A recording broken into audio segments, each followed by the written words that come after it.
Going to be another exciting year for mobile gaming as the games start to ramp up and get more and more intense. Hey guys, Kyrios here, and today we're going to go over my top mobile games of 2023. Now, there is no particular order to this list. It's just the ones that I really enjoy and the ones that I'm probably going to play. There's a lot of diamonds in the rough on this list, and there's a lot of other games that we play on this channel. So if you guys can, make sure you do like and subscribe. I do really appreciate it. And let's go ahead and kick off the video.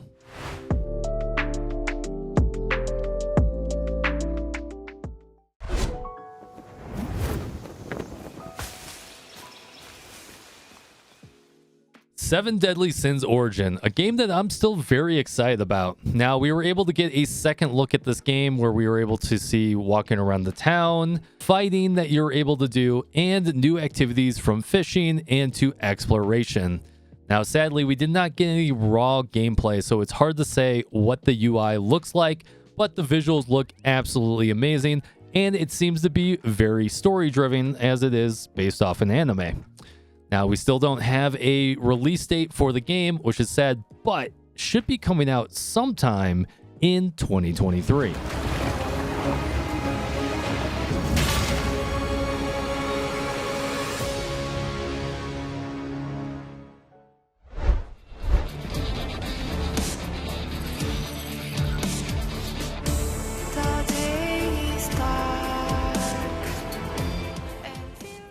Eversoul, a very promising auto-battling game. Now, this game reminds me a lot of playing some of the old school like Epic 7, where it has amazing skill animations where you have multiple different skills with different cutscenes. Now, there's a lot of mechanics to this game. There's town building, there's crafting, then there's overworlds where you actually have to solve different mechanics to get through the world. And the best part about this is that we're all going to get to try it very shortly here, as the game does go live global January 5th. Now, this is from 𝙀𝙓𝙋𝘼𝙉𝘿 Games, which is the publisher. So look forward to that game. Make sure you do pre-register for it, and I'll see you out there in Eversoul.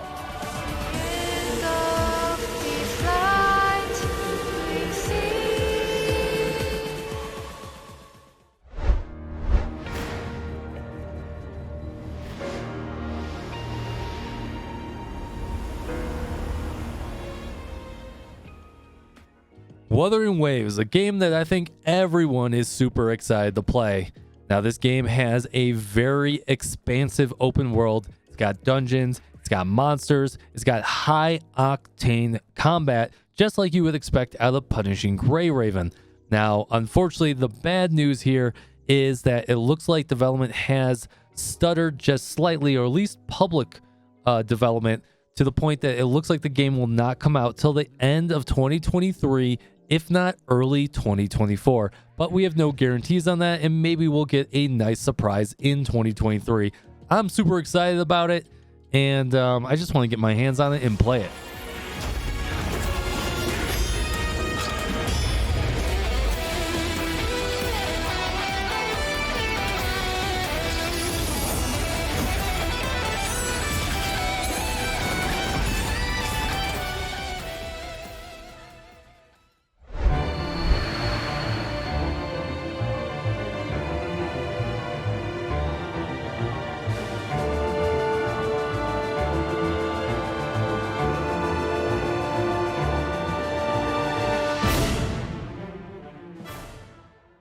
Final Fantasy VII Ever Crisis. Now, this is one of the games that's at the top of my list, and we were supposed to have a beta at the end of 2022, but that got delayed until spring of 2023. So what I really like about this game is that it's a remaster, essentially, of the Final Fantasy VII game that we all have come to love. Now, what's interesting is their monetization on how it's going to be weapon-based and costume-based. So that means you're going to get every single character, and we haven't been able to see replayability of this game. But I love Final Fantasy. There's a lot of people that love Final Fantasy, and any game you throw at me where I can play as Cloud again is going to be super exciting. No official drop date yet, but that beta should be coming spring 2023 with a hopeful release going into summer, fall, or winter 2023.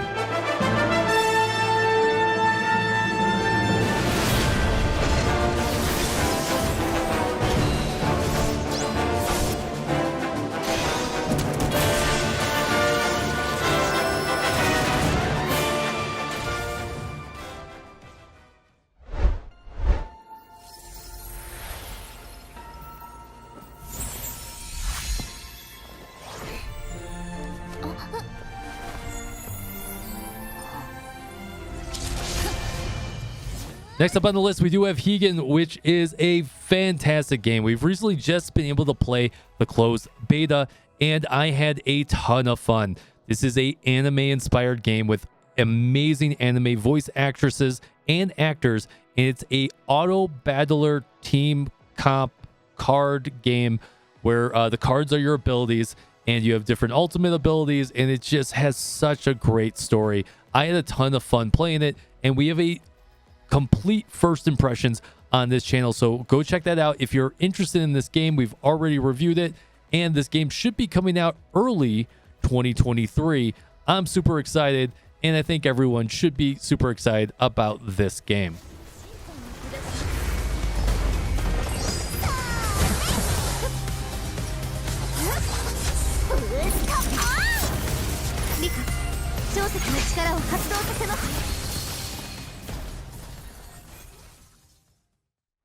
Heaven's Burn Red. Now, this is a turn-based RPG game with an amazing storytelling. I mean, it is rich in storytelling to the point that it's been a critical hit in Japan. Now, this game currently is only out in Japan. Now, you could play it on Steam and you could get a Japanese load of it, but it would be a lot of translations because the game is very, very heavy in the storytelling. But it's been an absolute blast to play. I really want this game to come to global, so currently we have no global release date, but I just wanted to give you the heads up about this title and to keep your eyes on Heaven's Burn Red.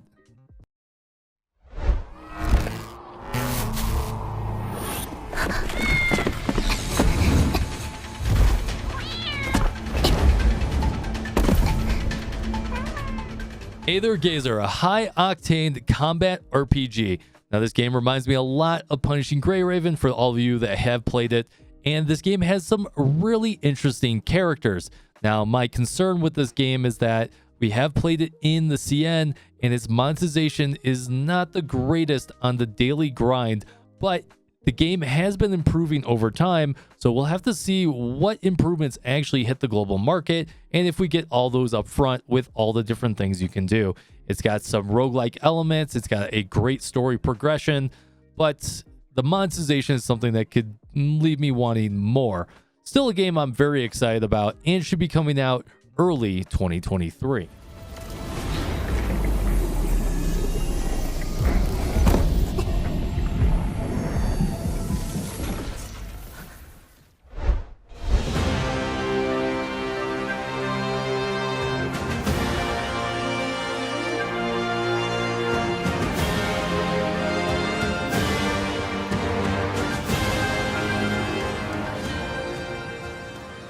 Project D, a game that looks absolutely gorgeous and kind of reminds me of Dragon's Nest. Now, it's supposedly a Korean-style MMO, which if you're used to Korean-style MMOs, they are very time-gatey and very grindy.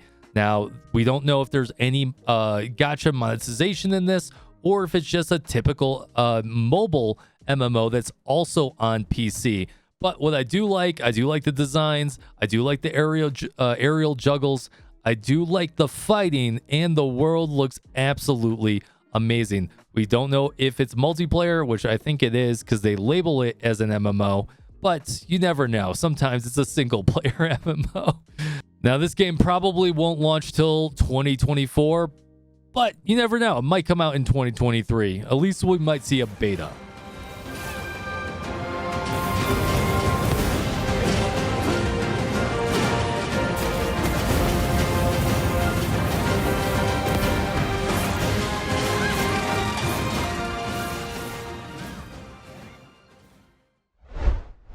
Now, we can't get away without calling out the two biggest probably games coming out, which is Star Rail and Zenless Zone Zero. Talking about Star Rail first. Now, I really did enjoy this game when I played the beta. I liked the story progression. I liked the turn-based combat. I don't know, maybe I'm regressing to the point that I actually like turn-based combat more than action combat, but it depends on the game. Now, this game was very promising. It was supposed to come out at the end of 2022, but they've recently pushed it back till hopefully early 2023, not an exact release date. Now, on the flip side, we do have Zenless, which should be coming out next year as well. I really enjoyed the combat in Zenless. Now, this was an action game like no other with a roguelike element. Now, the problem I had is that everything was designed around this roguelike, and it felt a little funky at times, but the characters were adorable, and the combat was very fluid. Both of these games should be coming out in 2023, so keep them on your radar for everyone that loves Genshin. Well, everyone, there you have it. Those are my top games. Now, funny enough, I actually have a list of about 25 games that I'm very excited about, but you can only fit so many on a video. So maybe I'm going to have to do multiple parts of this, and maybe I'll just do an ultimate tier list of games coming out in 2023. It's going to be a huge year. Hope you guys join us on this journey. If you have not joined our Discord or followed me on twitch.tv, make sure you guys go do that. Have a great day and a great 2023. I'll see you out there. Fist bump from me to you.